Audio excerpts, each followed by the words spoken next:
Nah, dalam pelayaran perdagangan, faktor utama satu tempat dikunjungi itu pertama adalah lokasi.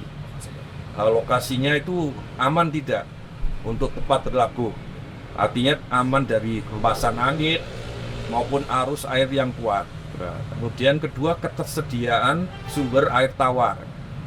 Nah, ketika mereka berlabuh, bisa nggak melakukan refill, isi ulang air tawar yang jadi bekal mereka dalam pelayaran. Kemudian ada nggak kira-kira komoditas yang bisa diperdagangkan untuk dibeli kemudian dijual di tempat lain. Nah, kira-kira itu yang menjadi alasan kenapa Pulau Kape jadi penting dalam pelayaran dan perdagangan di masa lalu.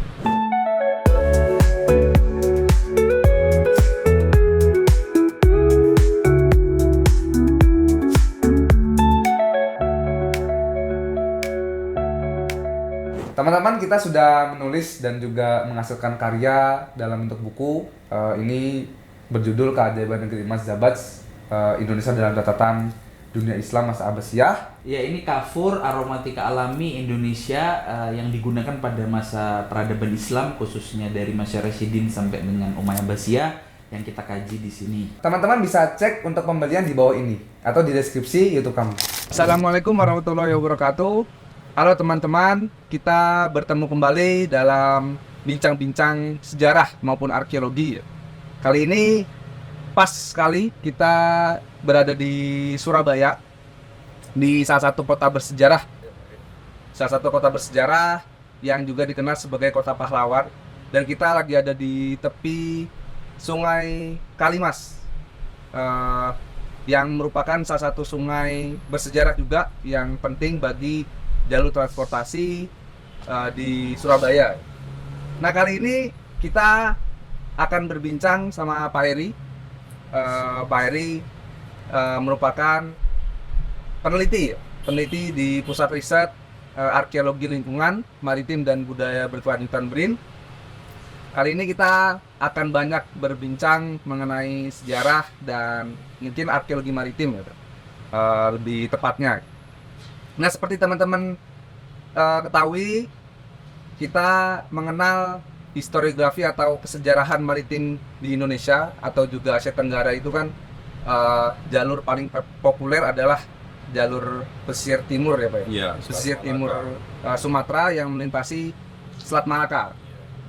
Nah, di jalur pesisir timur itulah ada salah satu bandar atau pelabuhan di Teluk Aru, ya Pak? Di Teluk Aru yang kini dikenal sebagai situs Pulau Kampai, situs bandar atau pelabuhan di Pulau Kampai. Pak Heri merupakan salah satu penelitiannya di Pulau Kampai ini.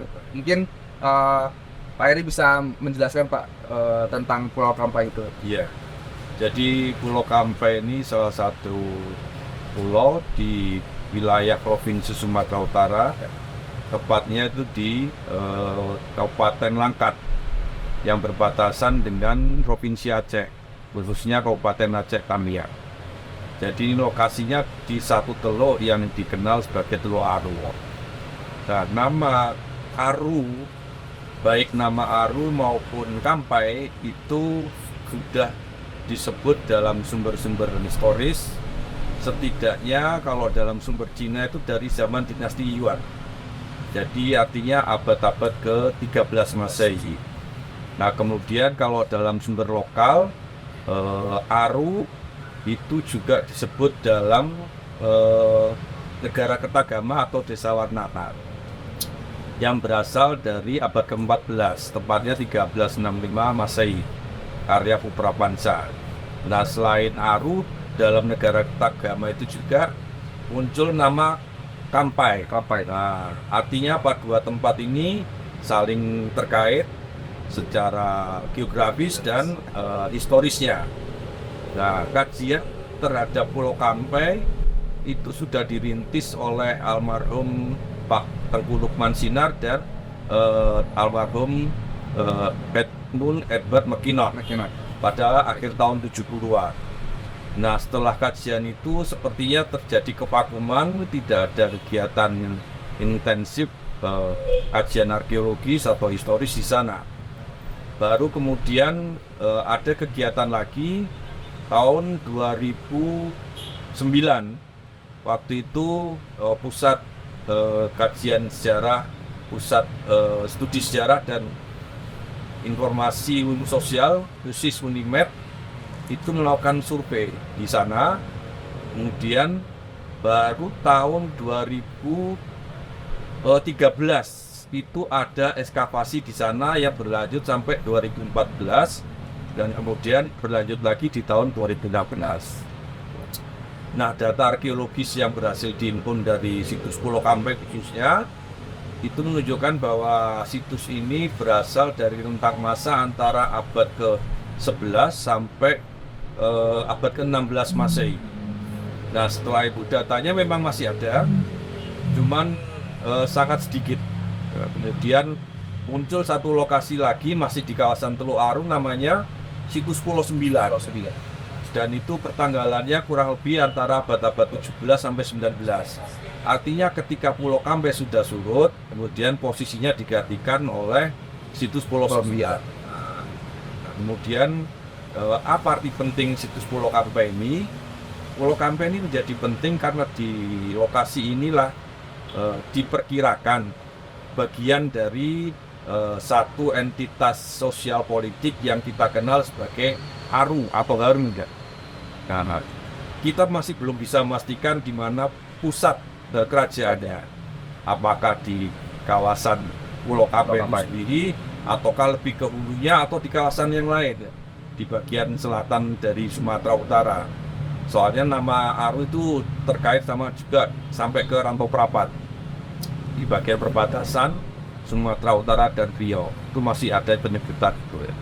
Nah, kemudian dari Pulau Kampai ini data yang menarik adalah banyaknya temuan manik-manik kaca, khususnya manik-manik kaca Indo-Pasifik.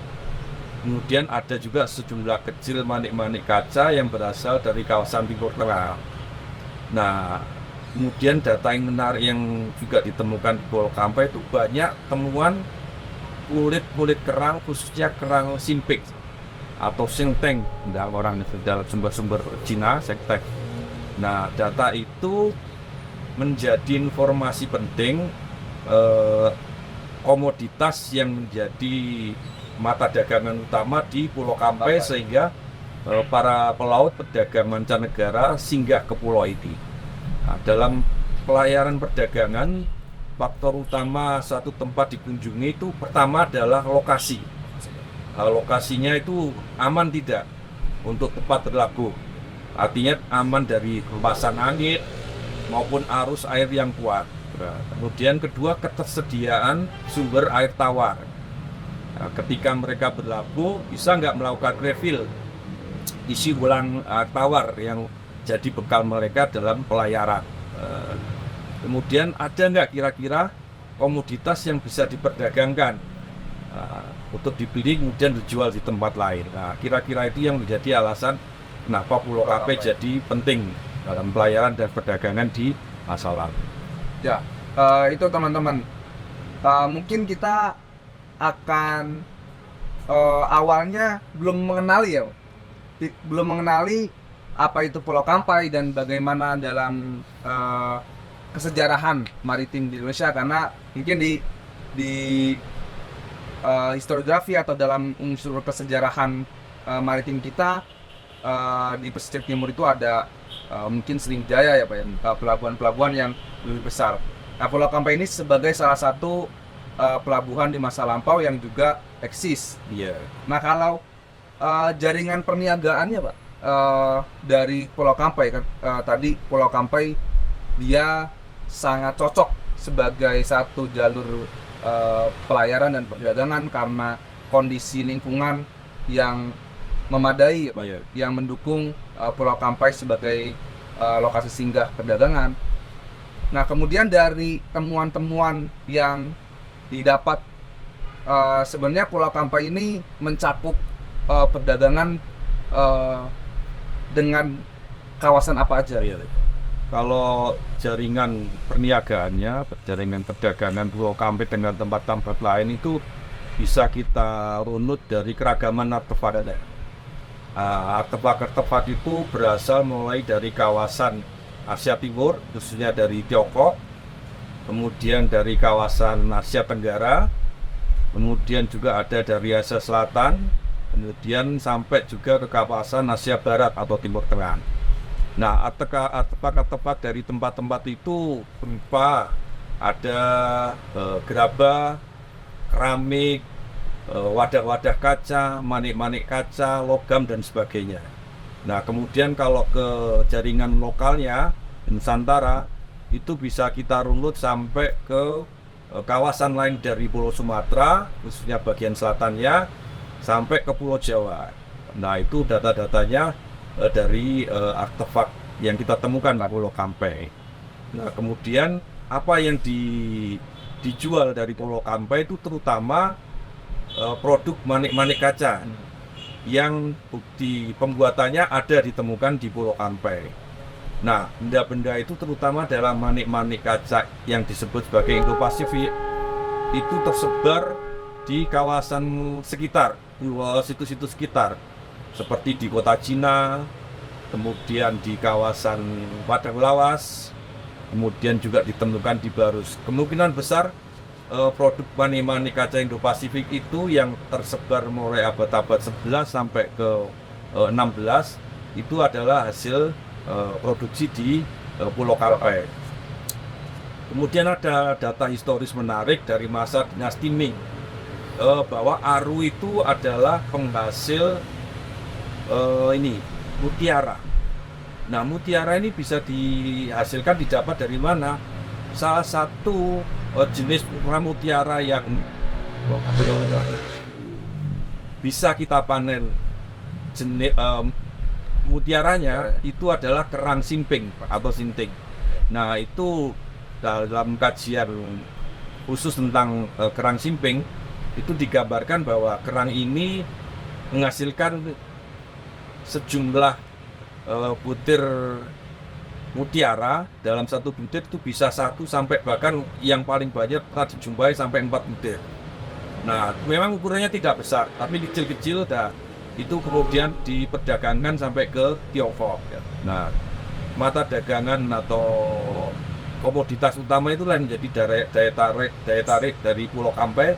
Selain posisinya sebagai bandar, kemudian ketersediaannya air tawarnya ini sebagai bekal dalam pelayaran itu tadi. Jadi luar biasa ya Pak ya, Pulau Kampai ini jejaring niaganya sampai luar mancanegara. Sampai mancanegara, bukan hanya jejaring lokal tetapi juga mencakup sampai ke mancanegara. Berarti sama ya Pak, istilahnya penting dan juga maknanya Pulau Kampai ini dengan bandar-bandar atau pelabuhan-pelabuhan lain ya di pesisir timur yang juga cakupannya sampai mancanegara. Kemudian kalau dari komoditasnya gitu Pak, atau dari temuan yang ditemukan di Pulau Kampai itu dengan jejaring niaga yang sama yang mencakup mancanegara dengan pelabuhan lain, apa sih Pak sebenarnya yang membedakan arti penting Pulau Kampai dengan pelabuhan-pelabuhan lain di pesisir timur? Iya. Kalau dari segi komoditas, kalau dibandingkan dengan lokasi lain yang di kawasan Selat Malaka, itu dalam sumber-sumber historis khususnya Cina itu hampir seragam ya. Rata-rata menyebut hasil alam seperti getah aromatik, seperti kemenyan atau kamper yang didapat dari kawasan ini. Nah, itu kemudian ini juga tula badak, kemudian gading gajah itu jadi produk yang jadi komoditas di kawasan pantai timur Sumatera.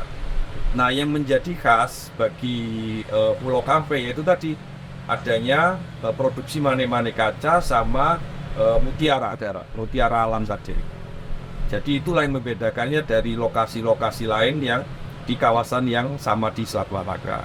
Jadi istilahnya di lokasi-lokasi lain atau di bandar pelabuhan lain itu tidak ada aktivitas pembuatan manik-manik ya? Jauh ini belum ditemukan pembandingnya. Nah, bukti-bukti adanya pembuatan manik-manik kaca di situs Pulau Kampai itu ada istilahnya limbah limbah produksinya limbah ada produksi. ditemukan. Kemudian juga ditemukan bahan baku setengah jadinya. Nah, bahan baku setengah jadinya inilah yang kemudian diolah lebih lanjut untuk jadi bahan manik-manik kaca itu. Kemudian juga ditemukan sejumlah logam asal seperti timah, kemudian tembaga yang berfungsi sebagai pemberi warna untuk manik-manik kaca itu. Jadi misalkan kita ingin bentuk warna hijau, nah, kita tambahkanlah campuran antara tembaga sama timah, misalkan seperti itu. Nah, kemudian campuran-campuran lain ditambah dengan abu, soda abu dan sebagainya, itu akhirnya membentuk manik-manik kaca dengan beragam warna. Nah, itu logam-logam asal, kemudian limbah setengah jadinya, kemudian sisa produksinya itu temukan di Pulau Kampai. Artinya memang itu adalah tempat produksi manik-manik kaca. Ini yang menarik, Pak. Yang menariknya berarti kan Pulau Kampai itu pada masa itu sudah menjadi salah satu tempat yang memiliki pengetahuan atau teknologi Iya. pembuatan dalam komunitas manik-manik ya, Pak. Iya. Dan itu menjadi salah satu penyuplai, mungkin ya, Pak, menyuplai Kawasan sekitar. kawasan sekitarnya gitu, termasuk sampai ke mancanegara juga ya, Pak. Nah, kalau Pak Heri kan juga sudah selain meneliti Pulau Kampai, terus juga meneliti bandar-bandar atau situs-situs maritim lain ya, Pak, di Sumatera. Kemudian di Sumatera itu kan mungkin lebih dikenal pesisir timur ya, Pak, Iya, sebagai jalur maritim utama. Nah, kalau menurut Pak Heri sendiri, bila kita berbicara tentang kajian maritim, bagaimana Pak sebenarnya kemungkinan peran dan juga temuan-temuan bandar atau pelabuhan di masa lalu itu di pesisir barat, gitu, Pak? Iya. Tidak hanya di pesisir timur, gitu. Iya. Mungkin menurut Pak Heri. Jadi kawasan pantai barat itu kawasan yang potensial ya, selain kawasan pantai timur Sumatera dengan keberadaan situs Pulau Kampai, situs Kota Sinar, kemudian situs di kawasan Selat Bangka, kemudian kawasan Kapur ya, Pak? ya Kota Kapur itu tadi contohnya, kemudian juga kawasan di sekitar Sungai Musi yang terkait dengan Sriwijaya, kemudian situs-situs yang terkait dengan situs Muaro Jambi. Nah, ini juga menjadi hal yang penting kalau kita melihat kawasan pantai baratnya itu juga sebenarnya punya peran yang tidak kalah penting dari kawasan pesisir timur. Bahkan boleh jadi bukti interaksi terawal antara Nusantara dengan kawasan mancanegara itu data arkeologisnya bisa kita temukan di situs-situs di pantai barat Sumatera. Misal dalam beberapa mungkin literatur ya, Pak, dalam beberapa literatur atau dalam beberapa buku-buku sejarah itu kan, Pak, termasuk Pak Gusti Asnan itu kan juga menyinggung salah satu faktor ya, perbedaan antara pesisir timur dan pesisir barat itu terkait dengan rute atau aktivitas pelayaran. Itu kan salah satunya faktor lingkungan ya, Pak. Iya. Faktor lingkungan yang mempengaruhi. Pesisir timur lebih memiliki sungai yang besar yang dapat dilayari, kawasan-kawasan yang memungkinkan untuk dilayari ya. Dibanding dengan pesisir barat yang istilahnya lebih sulit untuk dilayari dan untuk aktivitas pelayaran. Tapi sebetulnya di pesisir barat itu ada potensi-potensi ditemukannya juga. Iya. Sejauh ini data perbakalan di pantai barat Sumatera itu terfokus di kawasan sekitar Teluk Sigolga, terutama pada situs Barus ya, yang sudah intensif dikaji itu mulai tahun 1995 kerjasama antara Pusat Penelitian Arkeologi Nasional dan EVO Prancis. Nah, kajian itu berlangsung sampai tahun 2005. Nah, di situ ditemukan dua situs utama, yakni Lobu Tua dan Bukit Hasan. Nah, situs Lobu Tua ini data arkeologis hasil ekskavasi itu menunjukkan abad-abad ke-9 Masehi. Sementara yang di Bukit Hasan itu data tertuanya dari abad-abad ke-11 Masehi. Nah, itu berlangsung terus sampai kira-kira abad ke-17 Masehi di Bukit Hasan.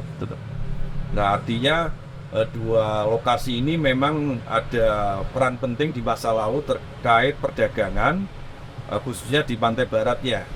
Nah, belakangan ada temuan situs baru yang sebenarnya tidak cukup baru juga, tapi karena memang temuannya itu baru ditemukan secara intensif tahun 2015-an oleh masyarakat, akhirnya baru booming benar-benar.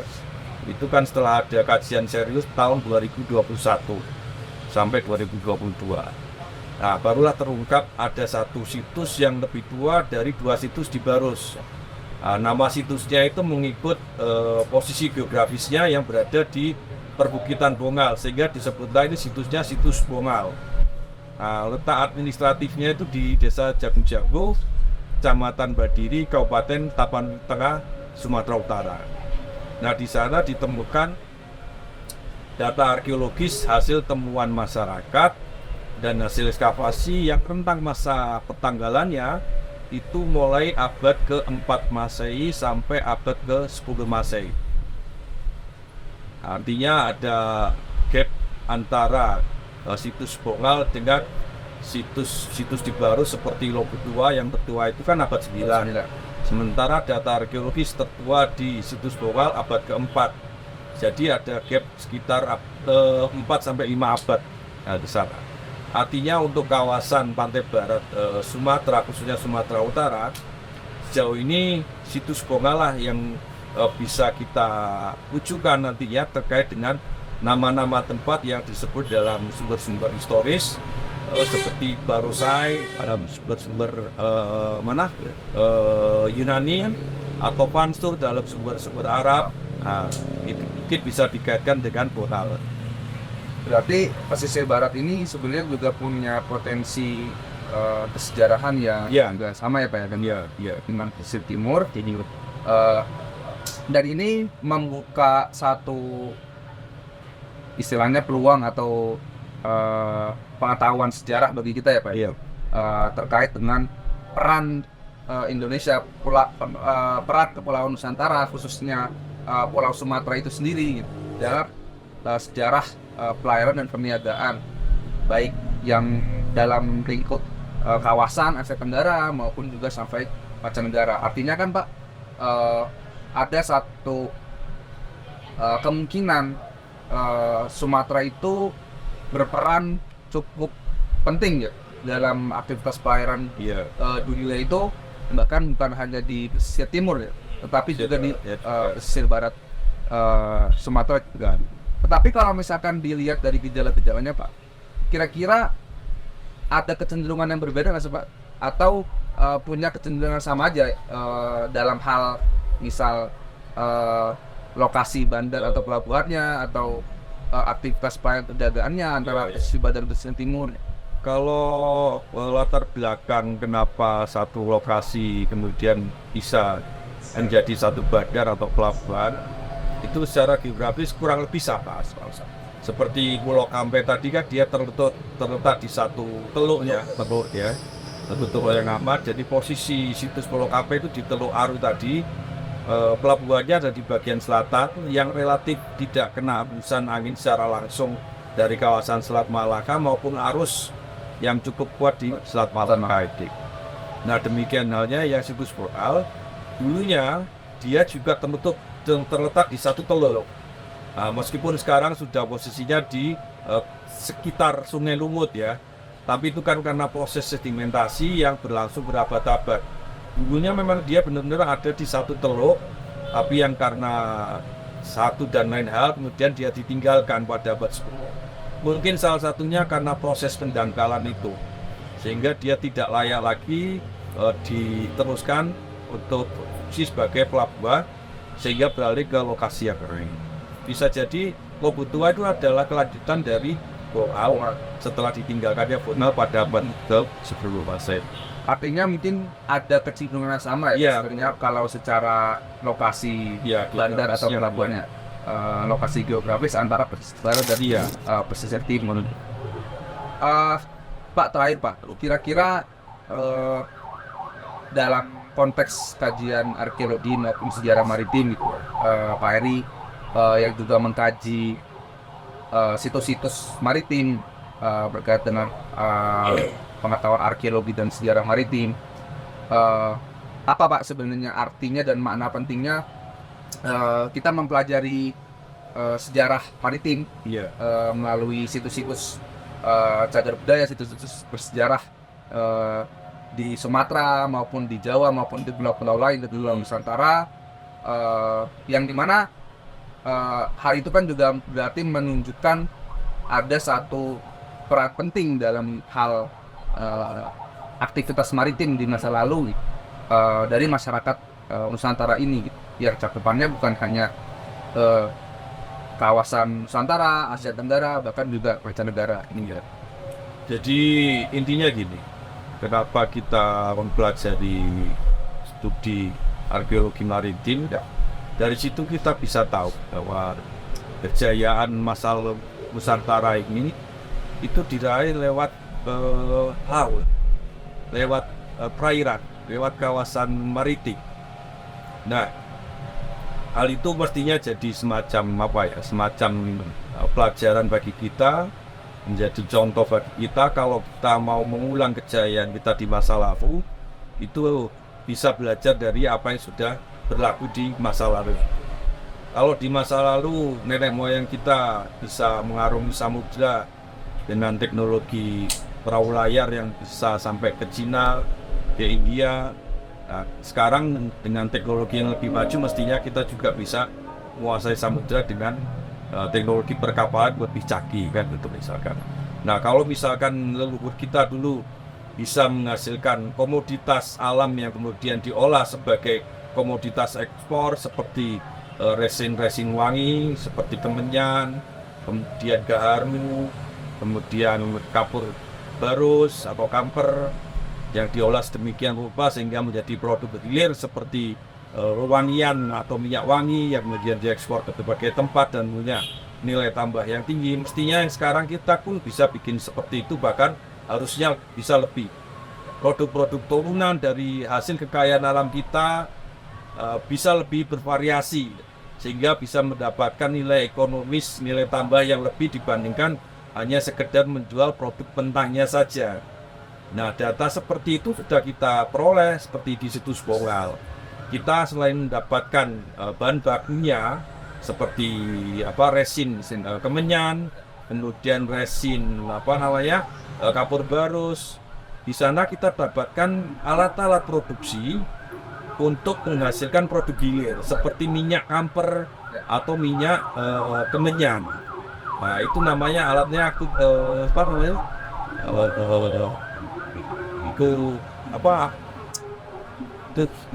kumbit ya.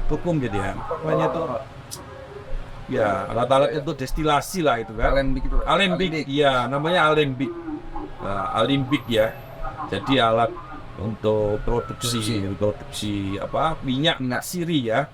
Nah, itu ditemukan di situs Boral. Artinya apa? Artinya itu nenek moyang kita entah dapat teknologinya dari mana, kemudian bisa menghasilkan produk itu dengan nilai tambah yang lebih gitu ya, selain menjual produk mentahnya saja. Nah, itu harusnya bisa menjadi cerminan buat kita untuk bisa menghasilkan produk-produk yang juga tidak kalah canggihnya dan punya nilai tambah yang tinggi secara ekonomis ya. Itu teman-teman, ternyata kita itu punya satu sejarah penting, sejarah yang panjang tentang kemampuan kita dalam mengarungi lautan, kemampuan kita dalam memproduksi satu komoditas yang dicari di mancanegara, dan di sana dari aktivitas pelayaran, aktivitas perdagangan di sana juga terbentuk dan terbawa juga ya Pak. Ada migrasi manusia, ada pertukaran kebudayaan, pertukaran peradaban yang kemudian itu membentuk kebudayaan kita, dan itu merupakan kejayaan kita di masa lampau. Itu aja Pak. Terima kasih Pak Eri sudah hadir di bincang-bincang bersama Sultanate Institute, bincang-bincang sejarah dan arkeologi. Terima kasih. Kita jumpa lagi. Wassalamualaikum warahmatullahi wabarakatuh. Waalaikumsalam.